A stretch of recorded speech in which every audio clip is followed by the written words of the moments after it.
8월 26일 정치부회 시작합니다. 매우 강한 세력으로 발달한 8호 태풍 바비가 서해안을 따라 올라오고 있습니다. 신호등이 꺾이고 유리창이 깨지는 등 조금 전에 제주 영상을 보니까요. 그 위력 실감할 수 있었습니다. 현재 최대 풍속이 초속 45m 수준인데 사람은 물론 큰 바위도 날려버리고 달리는 차까지 뒤집어 놓을 수 있는 파괴력입니다. 제주도와 전남 해안은 이미 바비의 직접 영향권 하에 들었고 오늘 밤부터 수도권에도 폭풍우가 휘몰아칠 걸로 보입니다. 날아갈 주변 시설물은 없는지 철저한 대비가 필요합니다. 잠시 후 고반장 발제 때 태풍 관련 소식 자세히 짚어보겠습니다. 조반장, 어서 와요.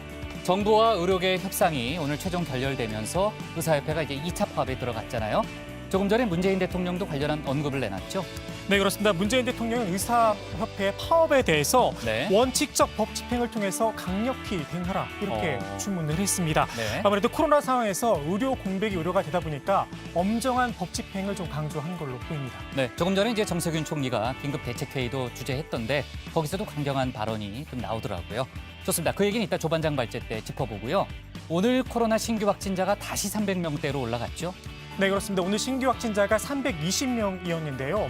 미용실이나 아파트 등 일상생활 공간에서 확진자가 많이 나와서 지금 우려가 좀 커지고 있습니다. 네, 조금 전에 이제 막 속보를 보니까요. 서울 금천구인가요? 어디 공장에서도 19명이 확진됐다는 그런 소식을 들었는데 아무튼 좀 우려스러운 그런 상황입니다. 오늘 뉴스가 많으니까요. 빨리 내려가서 회의를 시작하죠. 갑시다.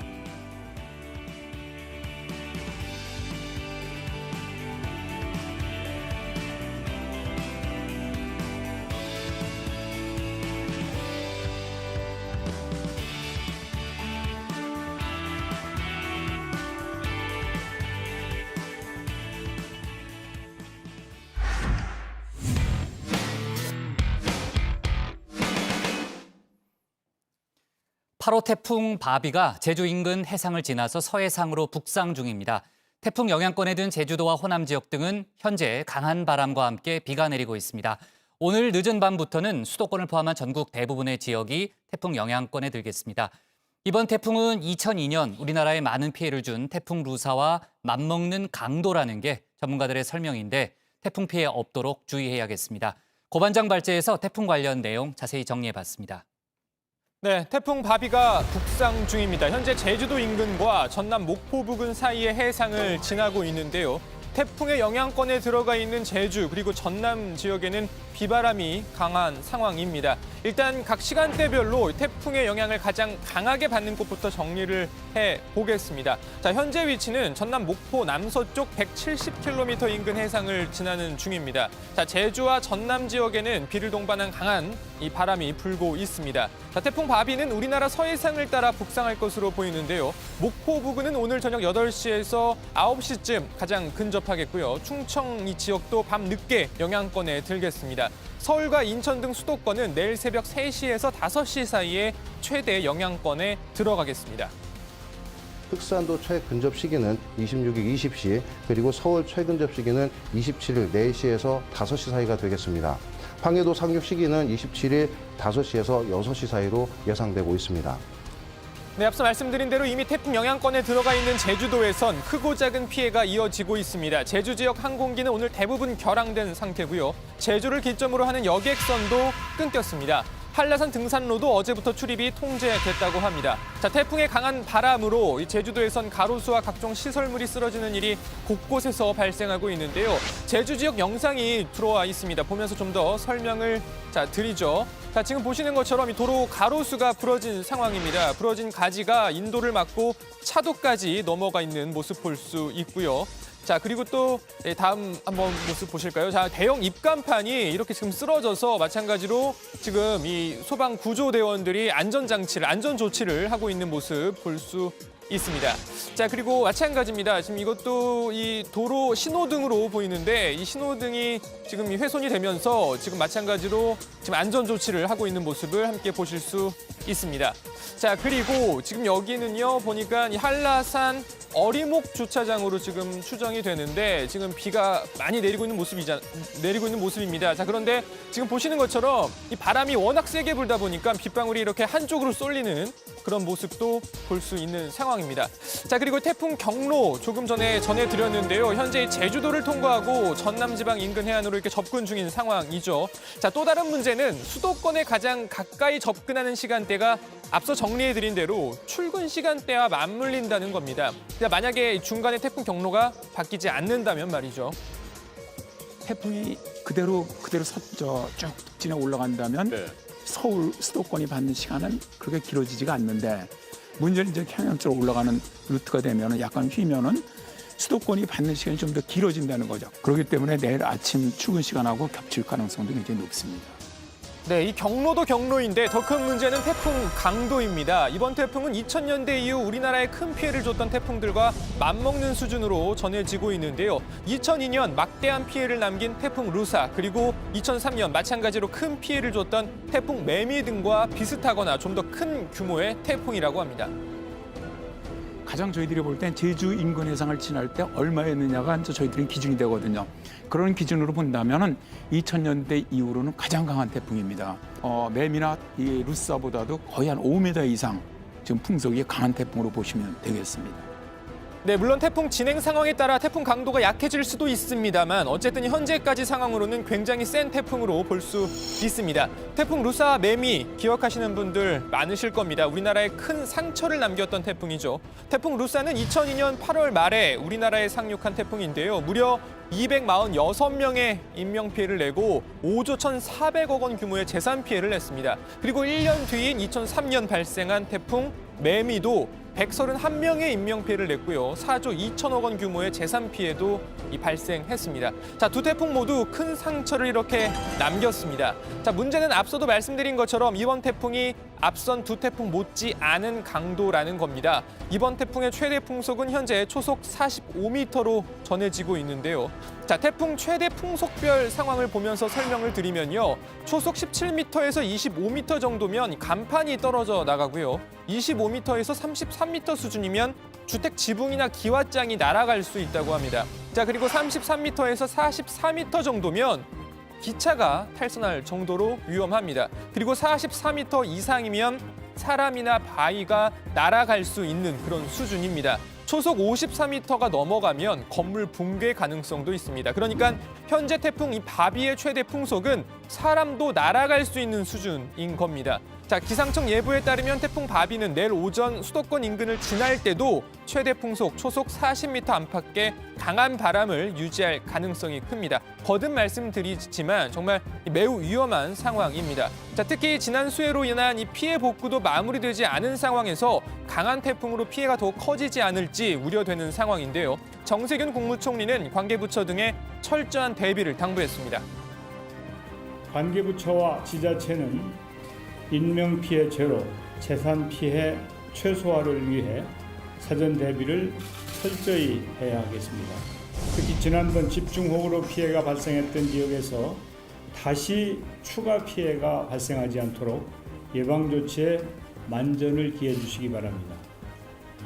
이번 태풍은 강풍으로 인한 피해가 예상되는 만큼 시설물 안전조치에 각별히 신경 써주시기 바랍니다. 네, 정말 거듭 말씀드리지만 이번 태풍은 최근 우리나라를 통과했던 그 어떤 태풍보다 강합니다. 최대 인구 밀집 지역인 이 수도권 같은 경우에는 오전 출근 시간대에 근접할 가능성이 커서 더욱 우려됩니다. 태풍 피해를 최소화하고 막을 수 있는 방법 영상으로 준비했습니다. 잠깐 보고 가시죠.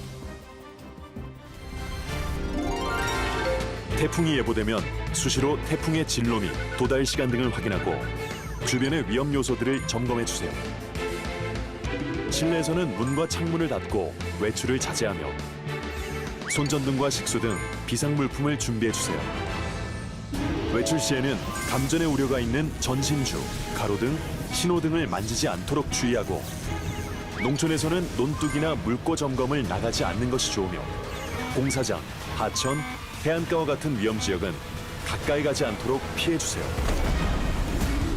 자동차는 미리 침수 위험 지역에서 이동시키고 간판, 비닐하우스, 선박 등은 단단하게 고정해 피해를 예방해 주세요. 산간과 계곡 등의 야영객은 안전한 곳으로 이동하고 저지대, 상습 침수 지역, 산사태 위험 지역에서는 주변 사람들과 함께 대피해 주세요. 네, 태풍 피해를 예방하는 행동 요령 영상으로 잠깐 알아봤고요. 영상에 나오지는 않았지만 추가로 좀 더 정리해 보면요. 일단 이 창문에 X자로 테이프를 붙이거나 신문지를 붙여놓는 젖은 신문지를 붙여놓는 경우가 많은데요. 물론 창문 유리가 깨졌을 때 유리 파편이 덜 튀는 효과는 있을 수 있겠지만 그것보다는 창틀과 창문 사이의 틈을 없애는 게 훨씬 중요합니다. 테이프나 또는 신문지 등을 이용해서 이 창틀과 창문 사이의 틈을 막고 또 고정시켜서 창문이 흔들리지 않도록 해야 한다고 합니다. 자, 그리고요. 외출을 최대한 자제하는 게 좋겠지만 피치 못할 외출을 해야 할 경우에는 건물 간판이나 또 하수도 맨홀 등 이런 것들은 좀 피해서 걸어 주셔야 되겠습니다. 자, 태풍 관련 들어오는 속보 등은 들어가서 좀 더 전해드립니다. 일단 오늘 발제는 이렇게 정리합니다. 북상 중인 태풍 바비, 오늘 밤 최대 고비. 네, 고 반장이 조금 전에 발제해서 정말 거듭 말한다. 정말 거듭 말한다 이렇게 반복을 했잖아요. 그만큼 철저한 대비가 필요하다는 거고요. 왜냐하면은 태풍 바비가 지금 매우 강한 세력으로 발달한 그런 상태입니다. 그리고 이전에 우리나라에 이제 막대한 피해를 줬던 다른 태풍과 그 위력이 비슷하기 때문에 저희가 정말 방심해서는 절대로 안 되는 그런 상황이고요. 이제 조금 전에 고 반장이 그 대처 요령에 대해서 자세히 설명했지만 그 창 틈을 막는 게 굉장히 중요하군요. 네, 그런 집에서 할 수 있는 조치들 좀 해야 될 것 같습니다. 자, 본격적인 태풍 관련 얘기하기 전에요. 이제 고 반장이 그 태풍의 진로에 대해서 얘기했지만요. 지금 태풍 경로상에 있는 제주도와 목포 지역을 연결해서요. 현지 상황이 어떤지 좀 알아보고 저희가 본격적인 얘기를 이어가도록 하겠습니다. 지금 태풍 바비가요. 제주 서쪽 바다를 지나서 목포 해상으로 지금 가고 있는 그런 상황인데 아마도 이 시각에는 이제 제주를 막 지나서 이제 가고 있고 제주 쪽에 좀 가까운 상황으로 보입니다. 피해 신고가 계속 접수되고 있다는 얘기가 들리는데 제주도에 나가 있는 송승환 기자부터 연결해서 현지 상황 알아보겠습니다. 송 기자. 자, 지금 이제 뒤에 이제 파도나 이런 걸 보면요. 비바람이 좀 있는 것 같은데 현재 태풍의 위력은 어느 정도입니까? 네, 제 뒤로 보이는 곳이 제주도에서 가장 남쪽에 있는 해안인 서귀포시 법한포구입니다. 제가 어제 오후부터 이곳에서 파도와 바람을 지켜봤는데요. 태풍이 제주도를 이제 조금씩 지나가고 있는 지금은 어제보다 더 강한 바람이 불고 있고 계속해서 파도의 높이도 높은 상황입니다. 남성인 저도 지금 여기 서 있는데 몸에 힘을 주지 않으면은 몸통이 흔들릴 정도이고 차에 타고 있을 때는 차량이 흔들리는 게 느껴질 정도입니다. 태풍은 1시간 전쯤에 제주도 서쪽 해안에서 제주도 서쪽 200km 떨어진 바다에서 시속 22km의 속도로 올라가고 있는데요. 그러니까 1시간쯤 뒤면 목포 남쪽 바다까지 도착할 예정입니다. 지금 제주도 전역에는 시간당 30mm가 넘는 강한 비도 퍼붓고 있는 상황입니다. 네, 이제 제주도 지역을 지나가고 있기 때문에 조금 전엔 아마 바람이 더 셌을 것 같은데 강한 바람으로 인한 피해 상황은 어떻습니까?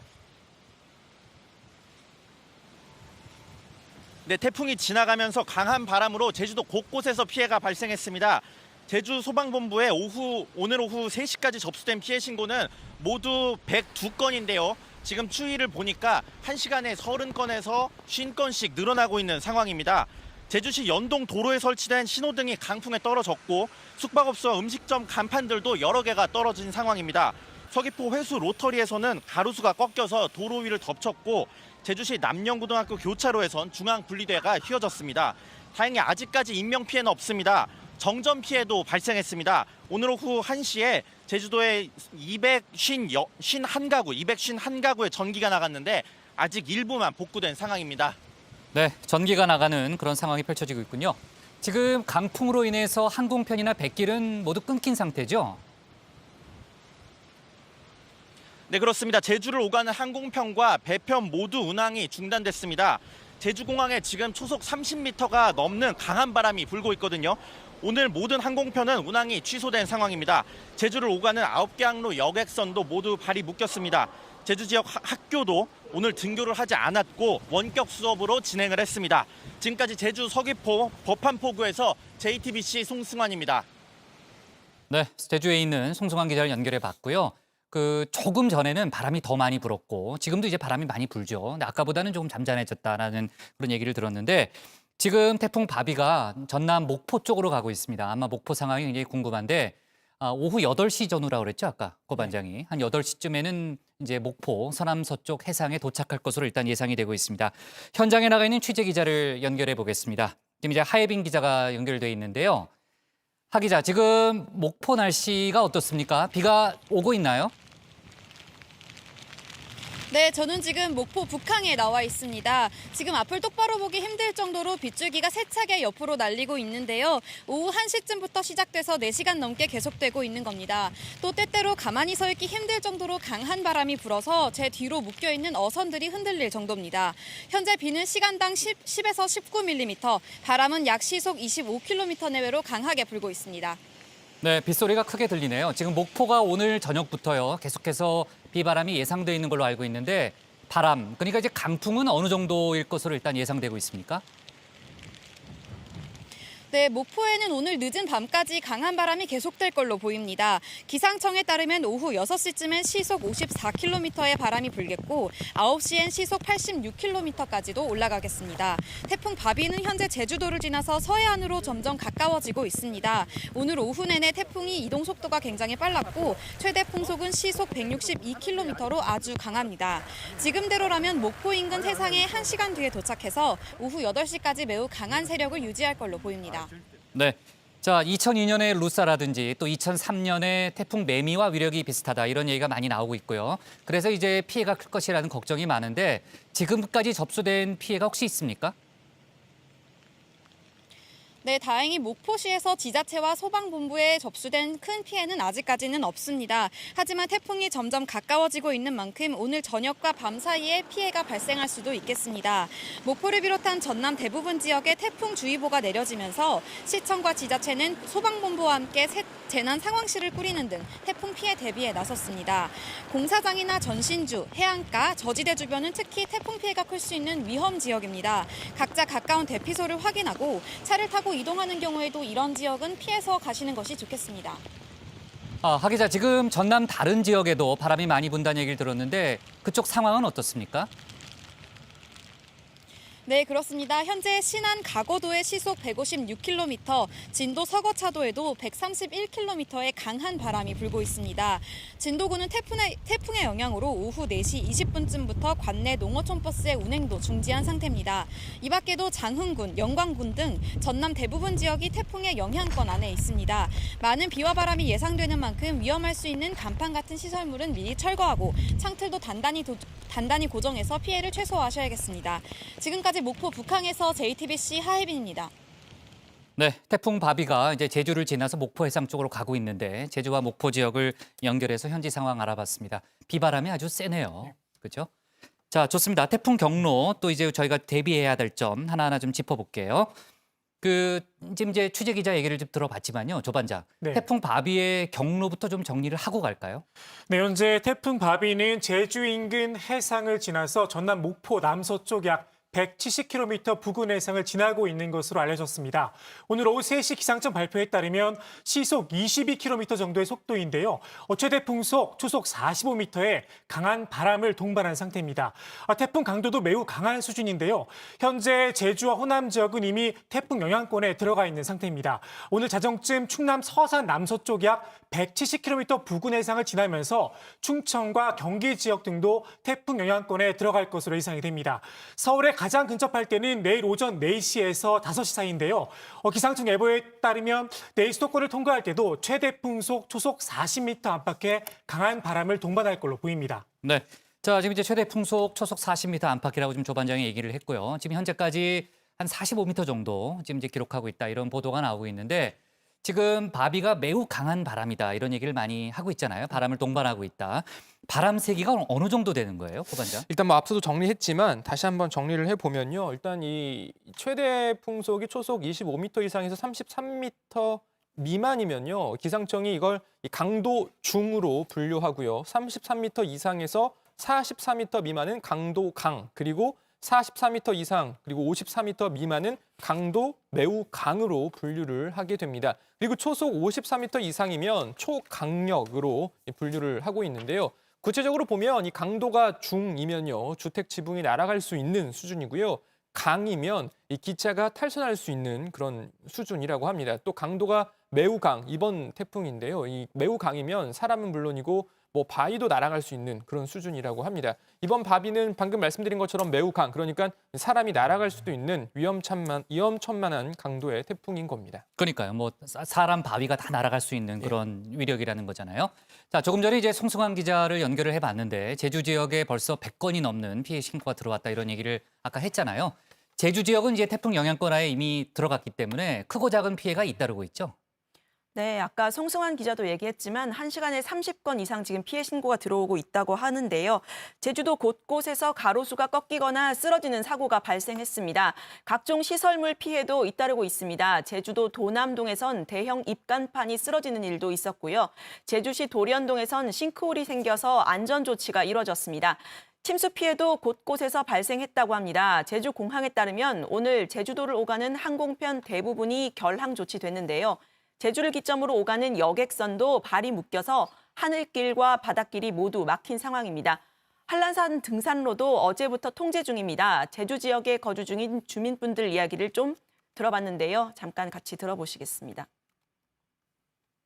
바다가 제가 여기 와서 본 이후로 가장 심하게 요동치고 있고요. 뭐 천막이나 이런 가벼운 물건들은 다 이렇게 펄럭이거나 날아가고 밖에 나가면 비하고 바람하고 섞여서 몸에 맞게 되면 몸이 되게 따가울 정도로 굉장히 매섭게 몰아치고 있습니다.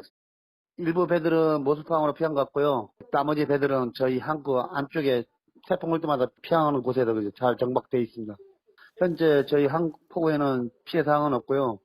큰 고비 넘긴 것 같은데 오늘 지나갈 때까지는 지켜봐야죠. 뒤에 뒷바람도 있으니까요.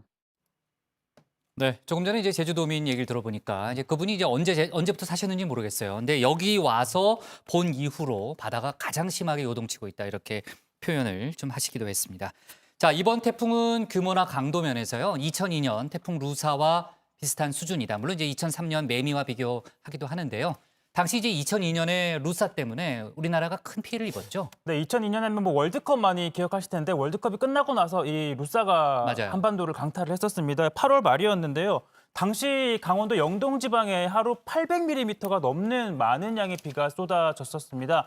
자, 태풍 루사로 246명이 안타깝게 숨지거나 실종이 됐었고요. 무려 경제적으로는 5조 1천억 원의 재산 피해가 났었습니다.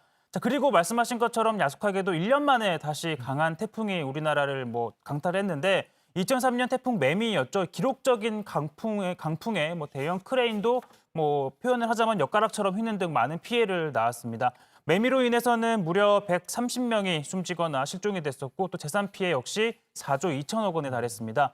자, 이번 바비가 이 루사나 매미와 비슷하거나 좀 더 강한 수준의 태풍으로 분석되고 있기 때문에 철저한 대비가 필요해 보입니다. 네, 그러니까 매미 같은 경우에는 최대 순간 풍속이 초속 60m를 기록해서 역대 가장 규모가 세다, 크다 이런 얘기를 듣고 있잖아요. 근데 이번에 태풍 바비가 매미의 기록을 갈아치울 수도 있다 이런 전망까지 나오는 상황이기 때문에 조금 전에 이제 최 반장 얘기대로 철저한 대비가 필요하고요.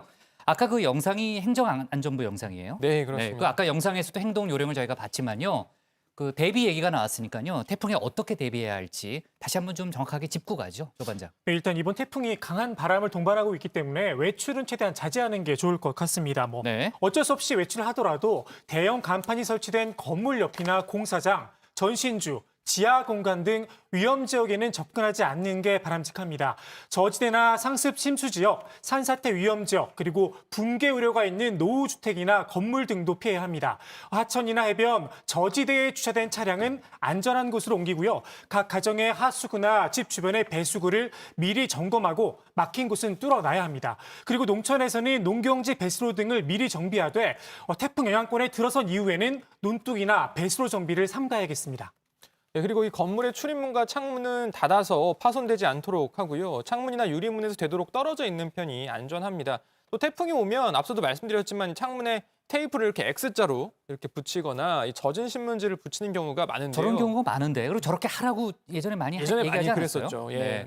물론 자 저렇게 그런데 이 조치 자체만으로는 효과가 크지 않다고 합니다. 이번에 물론, 바람이 세서 그런 거죠? 그렇죠. 물론 네. 이제 창문이 깨졌을 때, 유리가 깨졌을 때 유리 파편이 멀리 날아가지 않는 효과는 있을 수 있겠지만 저렇게 테이프를 X자로 붙이는 것만으로는 창문을 안전하게 보호할 수 있는 건 아니라는 거죠. 대신에 앞서도 말씀드린 대로 이 창문을 창틀에 단단하게 이 테이프나 이 종이 등을 이용해서 고정시켜 놓는 게 도움이 됩니다. 창문이 흔들리면서 유리가 깨지는 경우가 많기 때문에 창문이 흔들리지 않도록 하는 게 좀 더 중요하다는 겁니다. 네, 아까도 전문가 얘기를 들으니까 초속 38m 이상이면은 뭐 신문지를 붙이거나 X자 붙이는 게 효과가 별로 없다 이런 얘기를 하던데 이번 이제 아까 얘기했지만 바비는 벌써부터 이제 초속 45m 이상을 기록하고 있는 이제 강풍을 동반하고 있으니까 조금 더 철저한 대비가 필요하다는 얘기고요.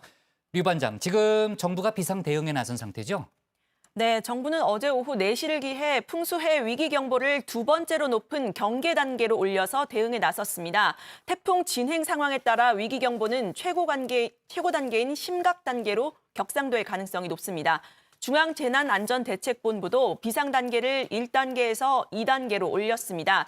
정세균 국무총리는 집중호우로 인한 피해가 아직 복구되지 않았는데 태풍까지 온다고 하니 더욱 걱정이 크다면서 관계부처와 지자체에 인명피해 제로, 재산피해 최소화를 위해 사전 대비를 철저히 하라고 지시했습니다. 그러면서 특히 지난번 집중호우로 피해가 발생했던 지역에서 다시 추가 피해가 발생하지 않도록 예방조치에 만전을 기해달라고 주문했습니다. 네, 잠시 뒤에 이제 코로나 상황도 제가 짚어볼 텐데 최 반장, 지금 이제 코로나 상황이 다시 심각해졌잖아요. 오늘도 이제 300명대 신규 확진자가 나왔는데 선별 진료소 같은 경우는 대부분 야외에 있단 말입니다. 혹시 이번 뭐 태풍으로 인한 피해가 없을까요? 네, 뭐 임시로 설치하다 보니까 야외에 마련된 곳이 많은데 그러다 보니까 전국 각 지자체들도 이제 선별 진료소를 좀 점검에 나서고 있습니다. 특히 천막으로 된 진료소들이 좀 걱정이 되는 상황인데요. 서울시 같은 경우에는 내일 오전 일시적으로 천막 선별 진료소를 폐쇄할 예정입니다. 자, 일부 보건소는 일시적으로 실내로 장소를 넘겨서 검사를 진행할 예정이라고도 합니다. 지금 북한도 태풍 때문에 비상이라면서요? 네, 바비가 이제 북한으로 진입을 한 다음에 이제 내륙에서 소멸을 될 걸로 지금 관측이 되고 있는데 북한 역시 이 바비에 따른 피해를 막기 위해서 이 대응에 나서고 있습니다. 자, 어제 김정은 위원장이 노동당 정치국 회의를 열고 태풍 대책 등을 논의를 했다고 하고요.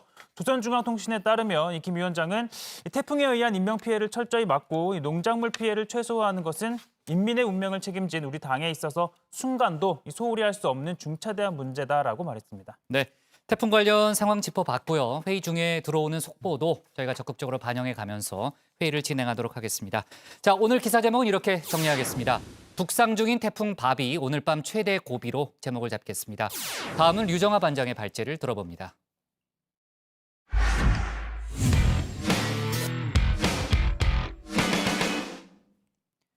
코로나 확진자가 사흘 만에 다시 300명대로 늘었습니다. 확산세가 계속되고 있는 거죠.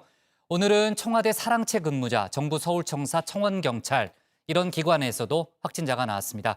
그리고 조금 전에 들어온 속보를 보면요. 인천에서는 교회 집단 감염이 더 있었고 또 서울 금천구의 공장에서 19명이 확진됐다는 그런 속보도 있었습니다. 오늘 코로나 관련 소식들을 유 반장이 자세히 정리해 보겠습니다. 네, 오늘 0시 기준 코로나19 확진자 수 320명입니다. 해외 유입 13명을 빼면 307명인데요. 서울에서 110명, 경기에서 92명, 또 인천에서 27명 등 229명으로 무려 75%가 수도권에서 발생했지만 전국적인 확산세도 꾸준합니다. 문제는 중환자 관리 그리고 병상 부족 문제입니다. 최근 2주간 급증한 수도권 환자 중에 치명률이 높은 60대 이상의 고령 환자는 40%를 차지한다고 했습니다. 어제 또 2명의 사망자가 더 늘기도 했는데요. 중대본은 현재 서울을 포함한 수도권의 중증 환자 병상 319개 가운데 입원이 가능한 병상은 19개라고 밝혔습니다. 수도권 감염병 전담병원 병상은 1,705개 중에서 425개가 활용한 것으로 집계를 했는데 경기도는 그중에 24개 병상만 가용하다고 했습니다. 방역당국은 매일 300명의 신규 확진자가 발생을 한다는 전제 하에 9월 3일까지 중증 환자가 최대 130명 발생한다고 보고 병상 확보에 나서겠다고 했습니다. 우선 수도권 소재 상급 종합병원을 통해 이달 말까지 36병상을 추가로 확충하고 병세가 호전된 환자는 중등증, 경증 병상으로 전원 조정함으로써 중환자 병상을 즉시 확보하겠습니다. 주요 기관에서도 줄줄이 확진자가 나왔습니다. 우선 정부 서울청사 청원경찰입니다. 이 직원은 어제 오전 11시까지 청사에서 근무한 것으로 확인이 됐는데 서울청사는 지난 20일부터 어제까지 해당 직원의 근무와 휴식 동선을 파악하는 등 역학조사와 함께 긴급 방역을 실시하고 있습니다. 청와대 인근 사랑채에서 근무하는 안내 직원도 확진 판정을 받았습니다. 이 직원은 광복절 광화문 인근 커피숍에서 30분 이상 머물렀다고 합니다. 무증상 상태에서 그저께 검진을 받고 하루 만에 양성 판정을 받았습니다. 이 직원이 안내한 집단 안내원들이 있었는데 그 분들에게는 아직 확진 사실이 알려지지 않아서 지금 계속 그런 부분이 필요한 부분입니다. 국회를 출입하는 사진 기자도 확진자와 접촉한 것으로 드러나서 자가격리에 들어갔습니다. 문제는 이 기자가 오늘 오전 민주당 최고위원회를 취재했다는 겁니다. 이해찬 대표 등 당 지도부는 마스크를 쓰고 있었지만 일단 자가격리를 하면서 해당 기자의 검사 결과를 기다리고 있습니다.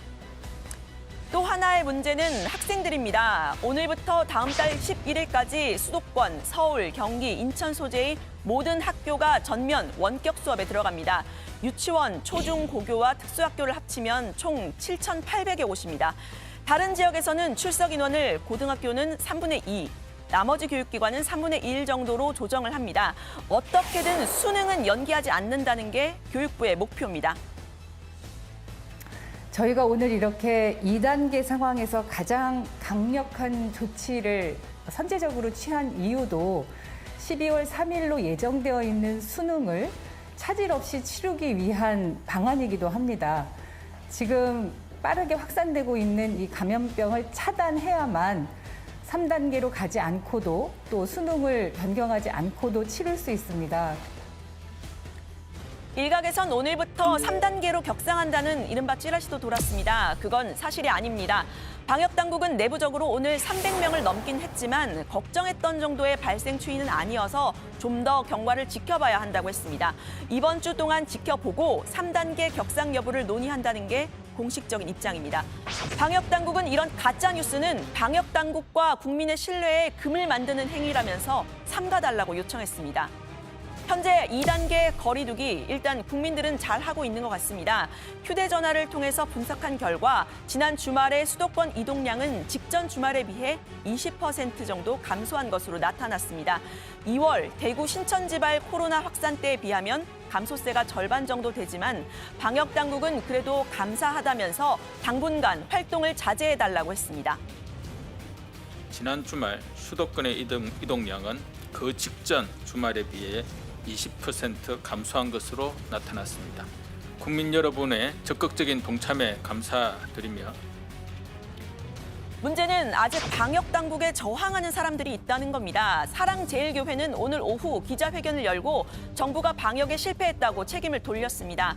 정세균 총리, 박능후 보건복지부 장관, 서정협 서울시장 직무대행 등이 예배를 막았다면서 직권남용과 강요죄로 고발하기도 했습니다. 국무총리 정세균, 보건복지부 장관 박능후, 서울시장 직무대행 서정협 대면 예배 일괄 금지 조치에 대한 고발건입니다. 교인들의 비대면 예배를 강제하는 한편 대면 예배를 금지함으로써 이들의 종교의 자유로서의 대면 예배를 드릴 권한 행사를 방해하여 그 직권을 남용하였습니다. 코로나 확진자가 폭증한 시점 바로 지난 광복절 집회입니다. 집회를 주최한 전광훈 목사 역시 확진 판정을 받고 병원에 있는데 지난 역학조사 과정에서 동선을 거짓 진술한 정황도 드러났습니다. 전 목사는 방역당국에 12일부터 14일에 교회 사택에 머물렀다고 했었죠. 그런데 13일 한 보수 인터넷 매체의 유튜브 생방송에 출연했습니다. 목사님이 편지는 그러시는데 이 계단을 오르내리는데 굉장히 불편한 사이.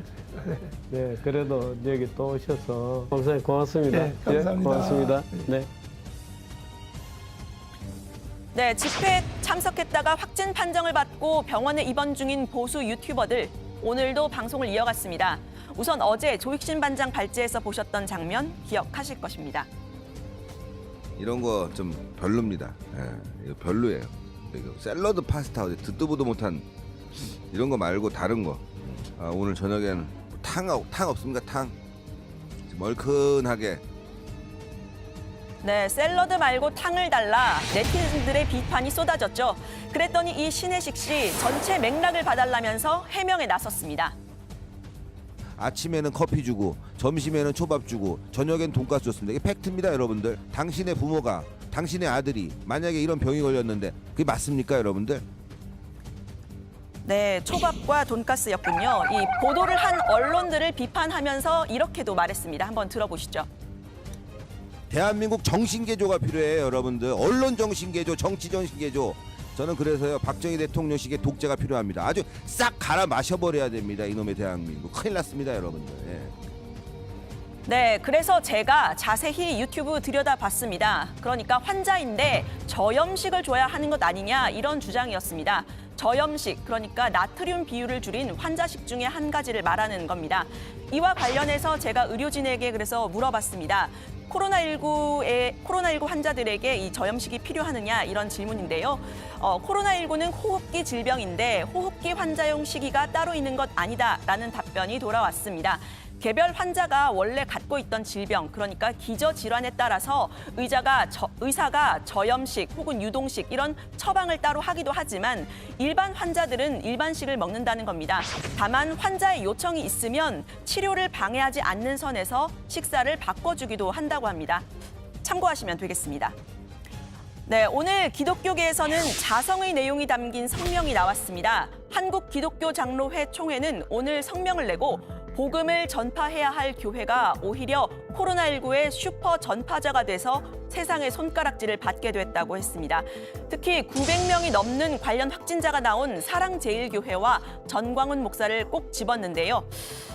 전광훈 현상은 극우적 정치 이념과 근본주의적인 믿음이 결합한 한국교회의 민낯이었다라면서 한국교회는 즉각 전광훈 목사와의 관계 절연을 선언하고 교계에서 추방해야 된다라고 한 겁니다. 대면 예배를 고수하고 있는 교회에 대해선 나의 종교적 자유가 남을 위험에 빠뜨릴 자유까지 포함하는 건 아니라면서 자제를 요청했습니다. 오늘 발제 이렇게 정리합니다. 코로나19 확진자 다시 300명대, 방역 조치 비협조는 계속입니다. 네, 그러니까 벌써 오늘로써 이제 13일째 세 자릿수 확진자가 나오고 있고요. 그 교회, 커피숍, 미용실, 그리고 조금 전에 이제 공장까지. 아무튼 그 소규모 집단 감염이 계속 발생하고 있다는 게 더 심각한 문제죠, 고 반장. 네, 오늘 일단 인천시에서는 이 교회를 중심으로 한 이 40명의 확진자가 추가 발생했다고 합니다. 인천 서구 심곡동의 주님의 교회에서 최근 예배 참석자를 전수 검사했는데 25명이 추가 감염된 것으로 확인이 됐다고 하고요. 인천 부평구 갈릴리 교회와 관련해서도 추가 확진자가 5명이 더 나왔습니다. 서울시에서도 은평구에 있는 미용실과 구로구에 있는 이 아파트에서 각각 9명, 5명의 집단 감염이 발생했다고 합니다. 자, 그리고 또 다른 이 소규모 집단 감염 지역이었죠. 이 파주 스타벅스와 관련된 확진자가 지금까지 66명입니다. 이 카페를 직접 이용한 사람이 28명이고요. 추가로 전파가 된 사람이 38명이라고 합니다. 당시 카페 내 에어컨 바람이 코로나 확산의 주범으로 지목이 되면서 지금 여름철인데 에어컨을 트는 공간 많잖아요. 그러다 보니 좀 공포감을 키웠는데 중앙방역대책본부는 역학조사를 해보니까 에어컨 사용 증가도 원인 중 하나이긴 하지만 환기나 거리두기, 마스크 같은 기본적인 수칙이 잘 지켜지지 않은 게 더 문제라고 지적을 합니다. 그러니까 되도록이면 배달이나 포장 서비스를 이용하고 다중이용 시설에서는 이 뭔가를 먹거나 마시는 순간 외에는 마스크를 꼭 써달라는 겁니다. 이용자의 경우 음식을 먹거나 음료를 마실 때뿐만 아니라 또 장시간 대화를 하면서 마스크를 착용하지 않아 침방울로 인한 전파 우려가 높았던 것으로 파악되고 있습니다. 종사자의 경우에는 대부분 마스크를 착용하여 확진자 발생이 적었습니다. 네, 자, 조 반장. 그리고 저희가 전에도 이제 한번 유전자 관련한 얘기도 좀 했던 기억이 나는데 최근 확진된 사람들의 경우에는 전파력이 더 강한 GH그룹 바이러스가 주로 검출이 된다는 거죠? 네, 그렇습니다. 중앙방역대책본부가 분석한 검체 685건 가운데 대부분인 530건에서 GH그룹의 바이러스가 검출된 걸로 나타났습니다. 5월 이후부터 우리나라에서는 거의 대부분 이 GH그룹 바이러스 유형으로 나타난다고 하는데요. 세계보건기구는 코로나19 바이러스 중 총 6개 유형 가운데 GH그룹은 다른 그룹보다 증식력이 2.6배에서 9.3배 높은 것으로 알려졌다, 이렇게 밝혔습니다. 예천, 이태원 클럽 발생 사례부터 현재까지는 GH그룹에 속하는 바이러스가 주로 검출되고 있습니다. 최근에 발생한 성북구 사랑제일교회 관련, 용인의 우리제일교회 관련한 바이러스 유전자 분석 결과도 모두 GH그룹으로 확인이 되었습니다. 류 반장, 사랑제일교회하고요, 광복절 집회 관련한 확진자가 오늘 더 늘었나요? 네, 그렇습니다. 사랑제일교회와 관련해서는 18명이 추가로 확진이 되면서 현재까지 누적 확진자는 총 933명입니다. 이 중 교인 그리고 교회 방문자가 567명이고 이들로 인한 추가 전파가 285명입니다. 이 중 60대 이상이 386명으로 41%를 차지하고 있는데요. 절반이 조금 안 되죠. 광복절 집회와 관련해서는 26명이 추가 확진이 되면서 현재까지 누적 확진자 수가 219명입니다. 네. 자, 추가 확진자가 발생했다는 안내 문자 계속 올 정도로 지금 이제 코로나 상황 심각해진 그런 지금 분위기인데, 자, 지난 광복절에 광화문에 있었던 사람들이 또 있죠. 이제 민주노총 기자회견이 있었는데 그 확진자가 하나 나왔습니다. 한 명이 나왔고, 왜 그쪽에는 문제 제기를 하지 않느냐라는 또 일부의 또 문제 제기가 있었는데, 문재인 대통령이 오늘 관련한 언급을 한 게 있다면서요. 네, 그렇습니다. 이 민주노총이 광복절 당시에 기자회견에 참석했던 이 참가자 명단 제출을 거부한 것과 관련해 문재인 대통령은 코로나 방역에는 특권이 없다라고 하면서 엄정한 대응을 지시했다고 합니다. 문재인 대통령은 코로나 방역에는 특권이 없다면서 엄정하게 대응하라고 말했습니다. 방역에는 차별이 있을 수 없고 어느 누구도 예외가 없다는 것이 문 대통령의 생각입니다. 네, 이 정은경 질병관리본부장은요, 민주노총에 대해 집회 참석자들에 대한 이 명단 제출 요청을 공문으로 시행을 했고 민주노총에서 명단을 제출하기로 했다고 밝혔습니다. 자, 그뿐만 아니라 문재인 대통령은요, 이 코로나19의 확산으로 2학기 아이돌봄에 대한 학부모들의 이 우려가 커지고 있다는 점도 지적을 했습니다. 이 세 가지를 당부를 했는데요. 첫 번째는 2학기에 이 긴급 돌봄 서비스가 차질 없이 진행되기 위해서 정부가 좀 충분한 예산을 확보를 하라라고 당부를 했고요. 두 번째는 돌봄 시설의 밀집도를 낮추고 이 거리 두기를 유지할 수 있도록 하라라는 지시를 내렸습니다. 그리고 세 번째는 지금 가족 돌봄 휴가가 많이 소진이 됐으니까 이 기업들이 이 가족 돌봄을 위한 휴가 연장에 나설 경우에 정부가 지원해주는 방안을 또 검토하라라고 했고요. 자, 이미 1학기 때 긴급 돌봄 휴가를 연차로 소진한 부모들이 많아서 현재 많은 일반 기업체가 무급 휴가를 하는 경우가 많은데 이 부분을 좀 지적을 한 겁니다. 네. 자, 그리고요, 지금 이제 코로나로 인해 입원 중인 보수 유튜버들이 생방송을 진행하고 있잖아요. 자, 문제는 이제 방역 조치에 대한 불신을 조장하면서 검사를 받아야 할 사람들이 검사를 회피하는 하나의 원인이 되고 있다, 이런 지적이 많잖아요. 네, 서울시는 광화문 집회 참가자들과 인근에 머물렀던 사람들 오늘까지 검사를 받아야 한다고 했습니다. 어제까지는 광화문 집회 인근 체류자 중에서 66%가 검사를 안 받은 상태였는데요. 주옥순 대표는 오늘도 코로나19에 걸린 게 집회 참석은 때문은 아니라고 했습니다. 15일 날 광화문 광장에 나온 사람들이 바로 방역이 됐니? 바로 코로나가 걸립니까? 잠복 기간이 5, 6일이잖아요. 전문가들이 얘기하잖아요.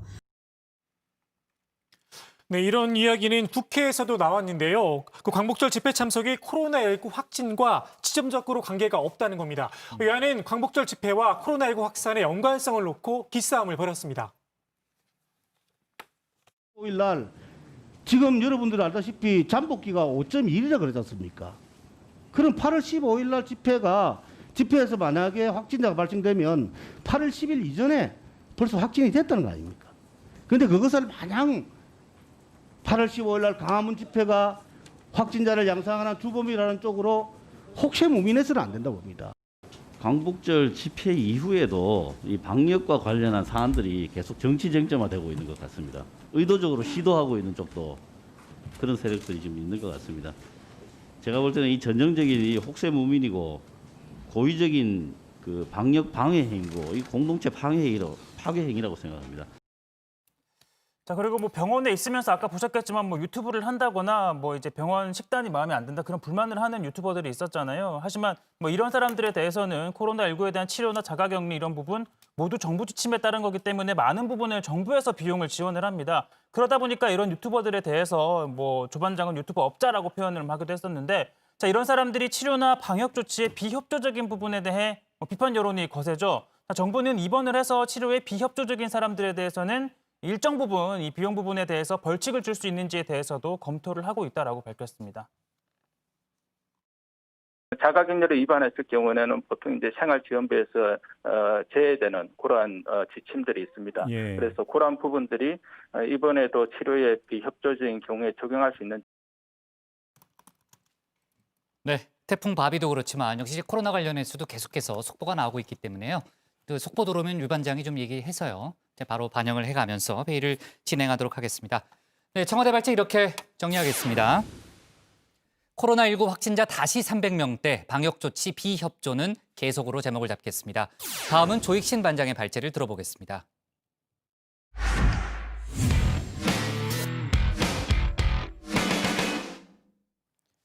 의료계가 결국 2차 총파업에 돌입했습니다. 오늘 새벽까지 정부와 협상을 벌여서 잠정 합의안까지 만들어냈지만 최종 합의에는 실패했죠. 정부는 의료계의 파업 돌입에 깊은 유감을 표시했는데 문재인 대통령은 원칙적 법 집행을 통해서 강력하게 대처하라는 지시도 내렸습니다. 관련 내용을 조익신 반장이 정리해봤습니다.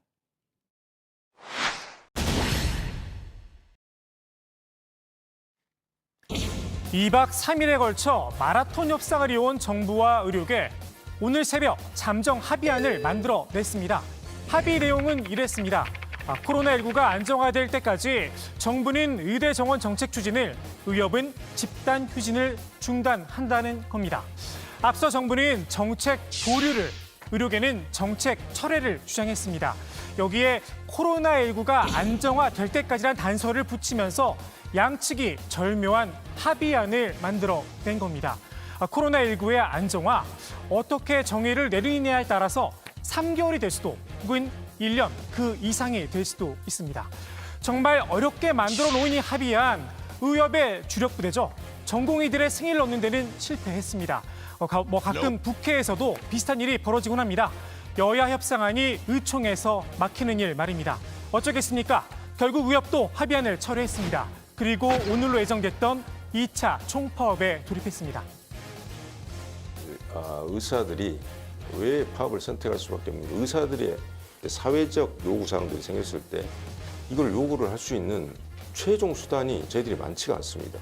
우리가 마지막 수단이 총파업이라는, 진료에서 손을 놓는 어떤 그런 것이 의사들이 직업적 특성상 그게 가장 강력한 우리의 투쟁 수단이 되어버린 것이죠.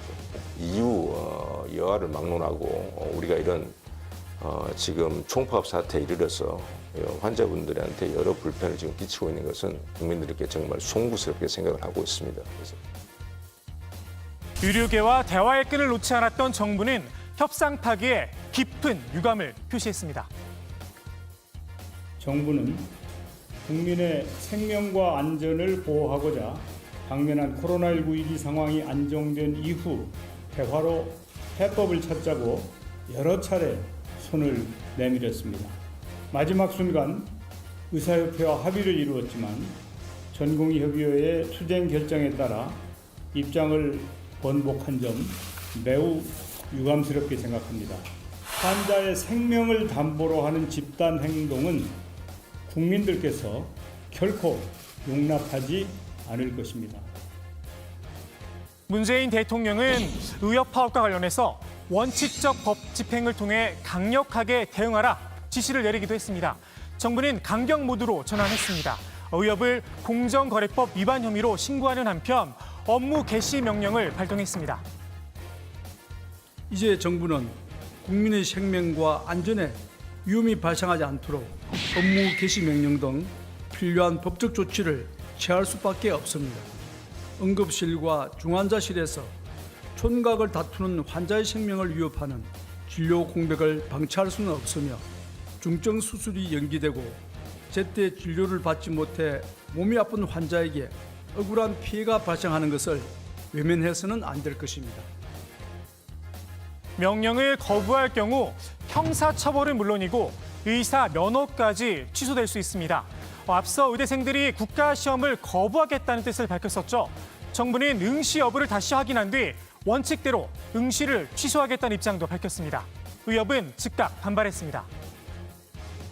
이 불응하게 되면 이제 여러 가지 행정적인 처분 또 형사 고발 이런 것들이 이제 이어지게 되는 것이죠. 단 한 사람의 전공이 전임으로라도 행정 처분을 받고 그리고 형사 고발 당한다. 이렇게까지 정부가 무리한 어떤 행정을 해 나간다. 강압적인 행정을 해 나간다면 무기한 총파업을 통해서 강력한 저항을 할 수밖에 없다. 정부와 마지막까지 협의했던 내용도 합의안이 아니라 정부 측 제안문이었다고 주장했습니다. 정부 측의 어떤 제안문이 정부와 의협의 합의안이 아닙니다. 그러나 저희들이 최종적으로 일단은 많은 의견 일치를 이뤘지만 이 안으로는 합의할 수가 없다. 이렇게 해서 지금 이제 제2차 전국사 총파업을 오늘 지금 다시 진행을 하고 있는 것이죠.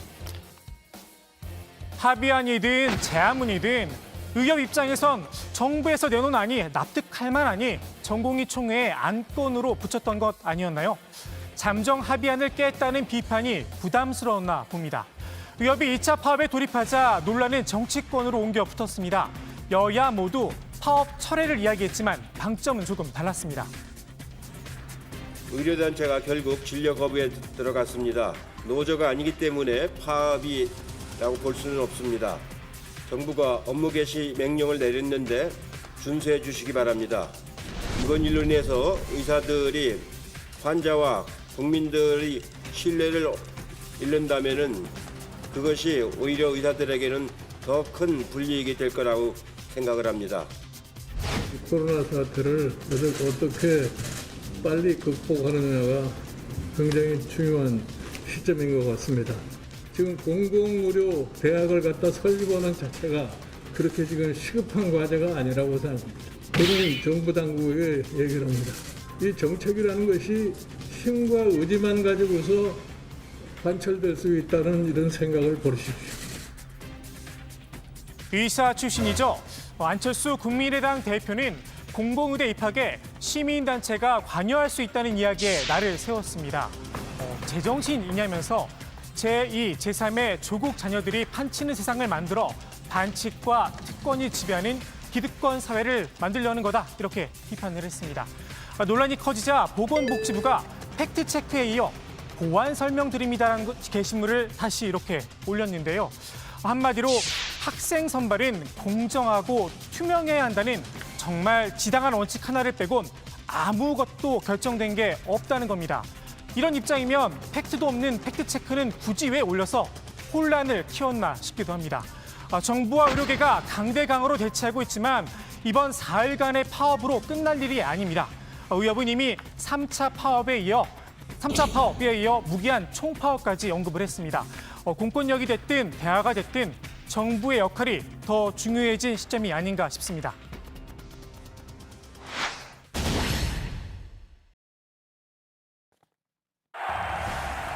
트럼프에 의한 트럼프를 위한 공화당 전당대회.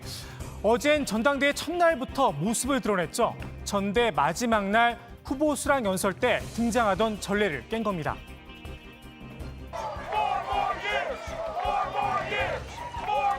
Now, if you want to really drive him crazy, you say 12 more years. 트럼프 대통령은 또 다른 전례도 깼습니다. 당의 유력 인사들이 찬조 연설하는 전통을 깨고 트럼프 일가를 잇따라 연단에 올렸습니다. 어젠 트럼프의 장남이 여자친구와 함께 등장을 했고요. 오늘은 트럼프의 부인과 트럼프의 차남 그리고 트럼프의 차녀까지 무대에 올랐습니다.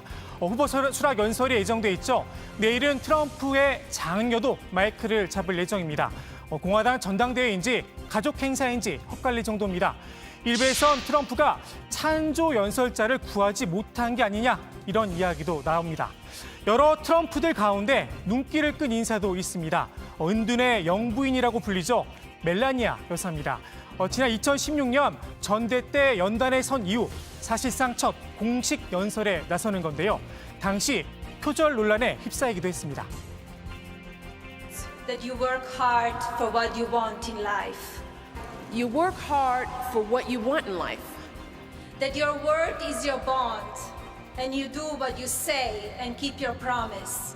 That your word is your bond, that you do what you say you're going to do. 공화당 전당대회 이틀째인 오늘 마지막 연설로 등장을 했습니다. 장소는 백악관, 최근 본인이 직접 꾸민 로즈 가든 앞이었습니다. 그래서일까요? 이번엔 본인의 언어로 연설을 했다는 평가를 받았습니다. He loves this country and he knows how to get things done. As you have learned over the past 5 years, he's not a traditional politician. He doesn't just speak words. He demands action and he gets results. The future of our country has always been very important to him, and it is something that I have always admired. 타고난 쇼맨이기도 하죠. 트럼프 대통령은 이번 전당대회 흥행을 위해 특별히 리얼리티 TV쇼 제작진을 모셔오기도 했는데요. 흥행 성적표는 기대 이하였습니다. 전당대회 첫날 시청률 민주당의 13%가량 뒤진 걸로 나타났습니다. 트럼프 대통령 이 말이 하고 싶어 입이 근질근질할지도 모르겠습니다. You're fired. 그래서일까요? 멜라니아 여사 한 명으론 흥행 요소가 부족하다고 생각했던 듯합니다. 비장의 카드를 하나 더 내세웠습니다. 바로 폼페이오 국무장관입니다. 일단 언론의 눈길을 끄는 데는 성공했습니다. 공직자의 정치 활동을 금지한 배치법을 찢어버렸다는 평가와 함께 거센 여론의 비판을 받았습니다. 지지 연설한 장소도 외교적으로 민감한 예루살렘이었습니다. President too moved the U.S. Embassy to this very city of God, Jerusalem, the rightful capital of the Jewish homeland. The president brokered a historic peace deal between Israel and the United Arab Emirates. This is a deal that our grandchildren will read about in their history books. 전당대회 이틀째 날 트럼프 대통령은 과연 어떤 흥행 성적표를 받아들게 될까요? 오늘 국회 발제 이렇게 정리합니다. 잠정 합의안 결국 무산, 의혹, 2차 총파업 돌입. 네, 지금 막 들어온 속보를 보니까요. 문재인 대통령이 내일 기독교 지도자들을요. 내일 오전에 청와대로 초청한다는 그런 속보가 들어왔습니다. 한국교회총연합하고요. 한국기독교교회 협의회 등을 초청을 했다고 그러는데 최근 이제 코로나 확산세 앞서도 제가 짚어봤지만 다시 이제 심상치 않잖아요. 이제 정부의 노력에 대해서 이제 교회도 협조해 줄 것을 아마 당부하는 자리가 될 것 같고 지난 며칠이었죠? 20일로 제가 기억하는데 청와대에서 이제 천주교 지도자들 초청해서 이제 오찬을 함께한 적이 있었죠. 최근 교회발 집단 감염이 뭐 계속해서 이어지고 있고 사랑제일교회는 뭐 말할 것도 없고 오늘도 뭐 아까 인천 지역에서 좀 집단 감염이 일어났다고 했잖아요. 아마 그런 자리가 나올 걸로 보입니다. 자, 태풍 관련해서는 이제 선별진료소 운영이 임시 중단된다는 그런 뭐 속보가 아니라 이제 안내 문자가 계속 오고 있네요. 네. 최 반장, 이번 이제 의사협회 2차 총파업 같은 경우에는 참여율이 얼마나 되나요? 네, 일단 뭐 이른바 동네 병원이라고 하죠. 이 개원의들의 참여는 좀 저조한 걸로 나타나고 있습니다. 지난 14일 1차 총파업 당시에는 휴진 참여율이 30%를 조금 넘었는데요. 복지부에 따르면 오늘 이 휴진을 하겠다라고 밝힌 개원의는 6.7%에 불과했습니다. 다만 이 사전에 휴진을 하겠다고 신고를 한 내용이기 때문에 실제 휴진율과는 조금 차이가 있을 수가 있습니다. 자, 보건복지부가 수도권 소재 수련병원을 대상으로 업무 개시 명령을 오늘 아침에 내렸는데 전공의와 전임의들 참여율은 어때요? 일단 이 서울시에 따르면요. 현재 서울 지역 전공의를 포함한 수련의들의 집단 휴진 참여율은 약 70%라고 합니다. 자, 박유미 서울시 이 방역통제관은 이 서울 소재 47개 수련병원에 근무 중인 이 전공의, 전임의에게 즉시 환자 치료 업무에 복귀하라는 명령을 내렸다. 자, 보건복지부 등과 함께 응급실 중환자실부터 근무 여부를 확인할 방침이라고 밝히기도 했습니다. 자, 이번 파업을 놓고서요. 보건 의료 관련 단체들에서는요. 비판의 목소리를 내고 있죠. 네, 이 보건 의료 관련 단체들도 이 진료 거부를 중단하라는 입장을 잇따라 냈습니다. 보건의료산업노조는요. 의사 인력 확충은 불법 의료를 근절할 적극적인 대책이라면서 공공의대 설립에 반대하는 게 올바른 판단인지 숙고해야 한다라고 밝혔습니다. 건강권 실현을 위한 행동하는 간호사회도 의사 파업보다 중요한 건 국민의 생명이라면서 지역적 의료 격차를 해소하고 공공의료를 제대로 수행할 의사 부족 문제도 그 속에서 함께 해결해야 한다고 강조했습니다. 자, 앞서 이제 조 반장도 얘기했지만 오늘 문재인 대통령이요. 이번 의사 2차 파업에 대한 입장을 밝혔는데 상당히 강경한 발언을 또 한 거죠. 유 반장. 네, 문재인 대통령은 원칙적인 법 집행을 통해 강력하게 대처하라면서 상당히 강경한 메시지를 냈습니다. 아무래도 코로나19 재확산세가 심상치 않은 가운데 의료계 파업까지 이어지면서 최악의 상황이라고 판단한 것 같은데요. 청와대 대응 수위도 한 단계 높였습니다. 기존에 윤창열 사회수석이 맡아왔던 의료계 대응 태스크포스를 김상조 정책실장이 맡는 걸로 한 단계 격상시켰습니다. 문 대통령은 오늘 의료계와의 대화를 통한 설득 노력도 병행하라고 주문했는데요. 김상조 정책실장에게 중책이 주어졌습니다. 네. 자, 조 반장. 지금 이제 의사협회도요. 그냥 물러설 태세는 아닌 것처럼 보이던데 어떨 것 같아요? 네, 위협은 정부가 내린 그 업무 개시 명령을 놓고 악법이라며 강력하게 반발을 했습니다. 최대집 대한의사협회 회장은 온라인으로 진행된 결기대회에서 정부의 업무 개시 명령은 의사의 당치 행동권을 부정하는 악법이라면서 위헌적인 이 법은 소송을 통해서 반드시 폐기돼야 한다 이렇게 목소리를 높였습니다. 정부가 내린 업무 개시 명령에 불응해 후배 의사 단 한 사람에게라도 행정처분이나 형사고발 등 무리한 행정조치가 가해진다면 전 회원이 무기한 총파업으로 강력히 저항하겠다 이렇게 밝히기도 했습니다. 앞서 최 회장은 페이스북에 감옥은 내가 갈 테니 후배 의사들은 소신을 굽히지 말고 끝까지 투쟁해달라 이렇게 호소문을 올리기도 했습니다. 그리고 공정거래위원회가요. 의사협회 공정거래법 위반 여부에 대한 조사에 오늘 바로 착수를 했다면서요. 네, 보건복지부가 카르텔 등 이 공정거래법 위반 혐의로 의협을 신고했는데요. 이에 따라 공정위는 오늘 오후 2시쯤 서울 용산구에 위치한 의협 임시회관을 찾아서 현장 조사를 진행했습니다. 공정거래법에 따르면 이 사업자 단체는 해당 단체 소속 각 사업자의 활동을 부당하게 제한해서는 안 되는데요. 앞서 공정위는 지난 2000년 의약분업 파업과 2014년 원격의료 반대 파업 당시에도 의협이 이 부당한 제한 행위로 공정거래법을 위반했다고 판단했던 전례가 있었습니다. 이 공정위가 이번 의협의 파업을 공정거래법 위반이라고 결론을 만약 내릴 경우에 의협에 5억 원의 과징금 처분을 내릴 수도 있습니다. 또 법을 위반한 개인에 대해서는 2년 이하의 징역이나 1억 5천만 원 이하의 벌금을 부과할 수도 있습니다. 네. 그리고 참 조 반장, 조금 전에 그 정부 차원의 그 의사 파업 관련한 범정부 대책회의가 열렸다 이런 속보도 들어왔죠. 네, 그렇습니다. 정세균 총리는 이 자리에서 무단으로 현장을 떠난 전공의 등의 법이 허용하는 최대한의 제재 조치를 신속히 단행하겠다 이렇게 경고의 메시지를 냈습니다. 의료 공백으로 국민 생명이 위협받는 일을 내버려 둔다면 그것이야말로 정부의 역할을 포기하는 일이라면서 정부는 국민의 생명과 안전을 지키기 위해 집단 행동에 맞서 신속하고 단호하게 대응하겠다 이렇게 강조를 했습니다. 정 총리는 이어 다행히 개원이 휴진 참여율은 높지 않지만 휴진 참여율이 일정 수준 이상으로 늘어난다면 개원위에 대해서도 즉각 업무 개시 명령을 발동하겠다 이렇게 밝히기도 했습니다. 앞서 정부는 오전 8시를 기해서 수도권 소재 전공의와 전임의에 대해 업무 개시 명령을 발동을 했는데요. 정부는 명령에 따르지 않는 이들에 대해선 법적 조치를 취하겠다 이런 방침을 밝히기도 했습니다. 네. 자, 아무튼 정부와 의료계 강대강 대치를 이어가고 있는데요. 국민 피해가 없어야 될 텐데 참 이제 걱정입니다. 자, 오늘 국회 발제는요. 이렇게 정리할게요. 잠정 합의안 결국 무산, 의협 2차 총파업 돌입으로 제목을 잡겠습니다. 다음은 최종혁 반장의 발제를 들어보겠습니다.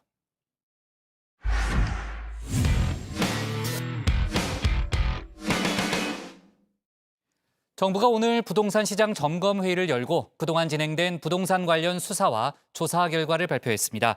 또 정부의 부동산 정책이 효과를 내고 있다면서 부동산 불패론을 확실히 끊어내겠다고도 강조했습니다. 자세한 내용을 최 반장이 정리해봤습니다.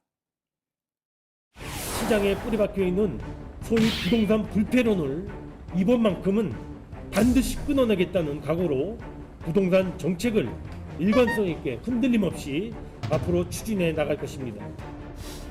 네, 그러니까 정부는요, 어떻게든 부동산 값을 잡겠다, 투기를 몰아내겠다라는 의지를 다시금 강조한 겁니다.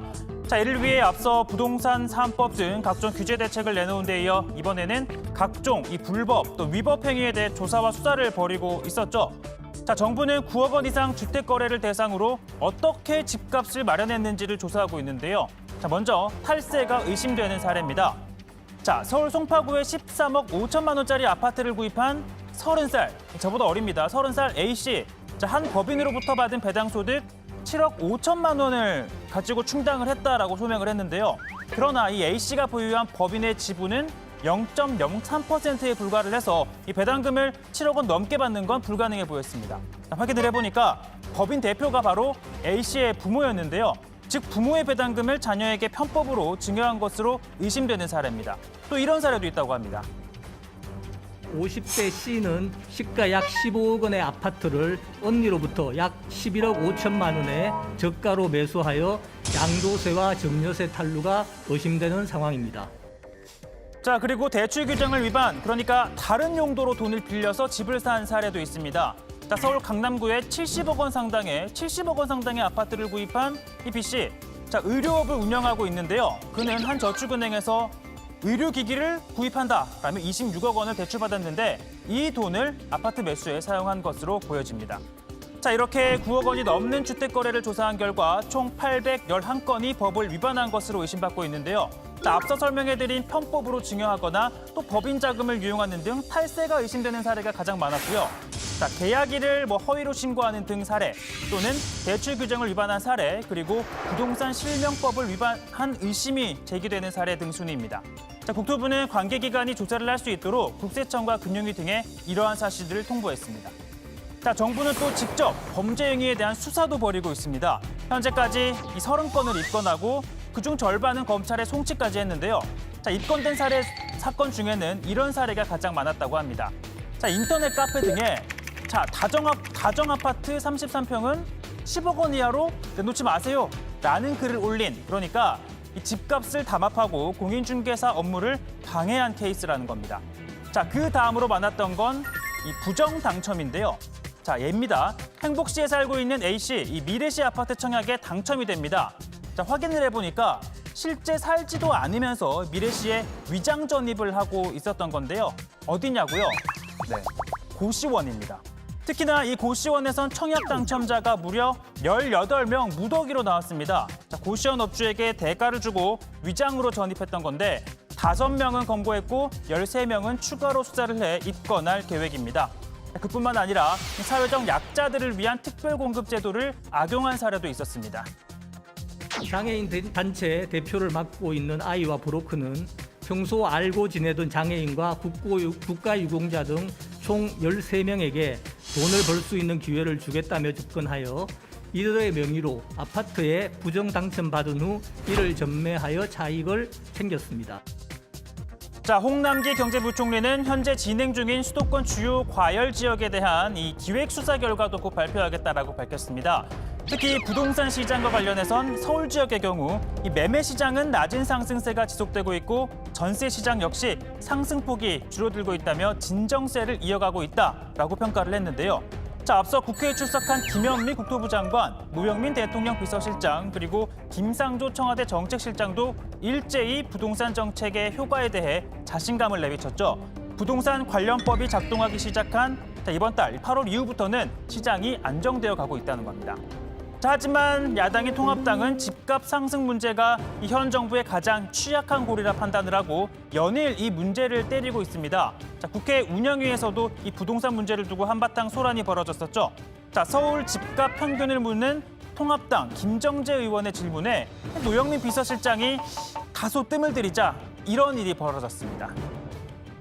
온 국민이 부동산 때문에 지금 분노하고 있습니다. 그걸 모르시다뇨. 평균 집값 모르세요? 매일 뉴스에 나오지 않습니까? 숫자 모르세요?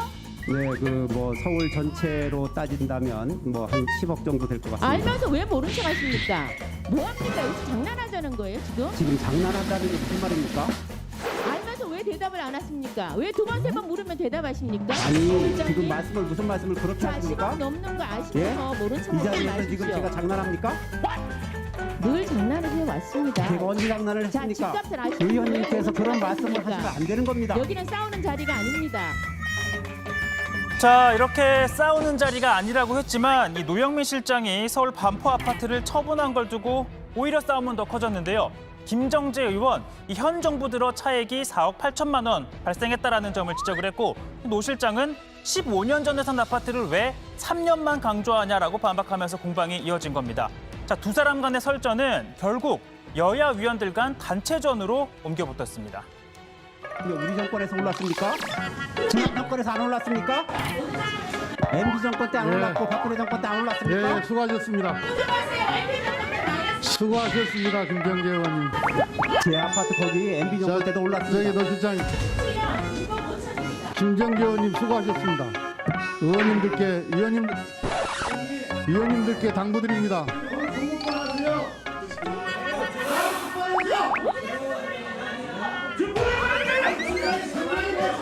자, 의원님들 진정하시고요.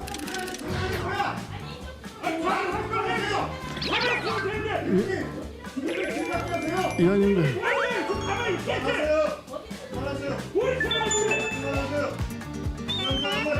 자, 진정하시고요. 의원님들 진정하시고요. 자, 조용하세요. 자, 김영진 의원. 자, 회의를 주재하는 부국장은 이심경 이해가 될까요? 참 회의를 주재하는 것도 쉽지가 않아 보입니다. 자, 발제 이렇게 정리하겠습니다. 고시원 위장 전입 무더기 청약 당첨, 아빠 회사 배당금, 고가 아파트 매입입니다. 네, 오늘 부동산 시장 점검 회의 내용을 좀 짚어봤는데 정부는 이제 부동산 정책을 또 한편으로 내놓고 또 한편으로는 투기 세력에 대한 대대적인 단속을 벌인다는 점을 계속해서 강조하고 있죠, 조 반장. 네, 그렇습니다. 홍 부총리는 지난주 주택시장에서 대체로 가격 상승세가 둔화하는 등 진정세를 이어가고 있다 이렇게 평가를 했는데요. 특히 진정세를 확산시켜 나가기 위해서는 시장 교란 요인으로 작용하는 투기 수요 등에 대한 관리가 매우 기묘하다 이렇게 강조를 했습니다. 그런 차원에서 정부는 전국의 9억 원 이상 주택 거래 가운데 법 위반이 의심되는 사례 811건을 적발해서 국세청과 금융위, 경찰청 등에 통보를 했습니다. 그리고 현재 정부가 주택담보대출을 엄격하게 관리하고 있지만 대부업체는 주택담보대출 규제가 적용되지 않는데요. 이에 저축은행 등에서 대부업체를 경유해서 주택담보대출을 한도를 넘는 대출을 취급하기도 합니다. 홍 부총리는 점검을 강화하고 새로운 유형의 규제 우회 사례도 적극 대응해 나가겠다 이렇게 밝혔습니다. 자, 여야가 오늘 그러니까 정기국회 일정을 좀 합의를 했다면서요. 네, 그렇습니다. 민주당 김태년 원내대표와 통합당 주호영 원내대표가 이 박병석 국회의장과 정례 회동을 가졌는데요. 다음 달 1일 정기국회 개회식을 열고 개회식 직후에 윤리특별위원회 구성을 처리하기로 합의했습니다. 자, 그리고 여야는 양당 원내 수석 부대표와 수석 부총장, 국회 사무총장 등 5명이 참여하는 국회 차원의 코로나19 대응 태스크포스를 구성하기로 했습니다. 자, 이 코로나19와 관련한 법안에 대해서는 여야가 또 합의할 경우에 상임위에 숙려 기간을 두지 않고 우선 처리한다는 원칙도 합의했습니다. 유 반장, 지금 정치권에서 2차 재난지원금 관련한 논의는 어떻게 되고 있어요? 네, 통합당은 줄곧 신속하게 지급해야 한다는 입장입니다. 김종인 비대위원장은 코로나19로 타격을 받은 계층이 있기 때문에 생계 대책을 정부가 해줘야 한다고 밝혔습니다. 다만 국민 전체 지급은 옳지 않고 선별적으로 지급해야 한다는 입장입니다. 민주당은 방역에 우선 집중을 하고 상황을 봐가면서 검토하겠다는 입장이지만 당 내에선 잇따라 지급을 요구하는 목소리가 나오고 있습니다. 특히 이재명 경기지사는 재차 전 국민 지급을 요구하고 있는데요. 재정 건전성을 이유로 부정적인 입장을 밝힌 정부에 대해선 현재 국가부채 비율이 40%를 조금 넘는 수준인데 30만 원씩을 주면 15조 원 수준으로 0.8%포인트 늘어나는 데 불과하다라면서 전 국민에게 30만 원씩을 준다고 나라가 망하겠느냐 이렇게 반문하기도 했습니다. 자, 이렇게 2차 재난지원금을 포함해서 정부는 당장 4차 추경 자체에 대해서 좀 신중한 입장을 보이고 있습니다. 자, 홍남기 부총리는 지금 단계에서 4차 추경 편성은 4차 추경 편성이 필요하다라는 판단은 좀 성급하다라고 말을 했는데요. 자, 이런 이유를 듭니다. 당장 아직 3차 추경도 9조 원 이상 집행이 안 된 상태고 긴급고용안전지원금 2조 2천억 원도 집행 중이기 때문에 무조건 이 재원만 확보한다고 능사가 아니라는 겁니다. 그러니까 이 피해 계층에 대한 지원 상황을 보면서 재원이 부족하다면 추가 대책을 마련해야 한다라는 입장을 보이고 있고요.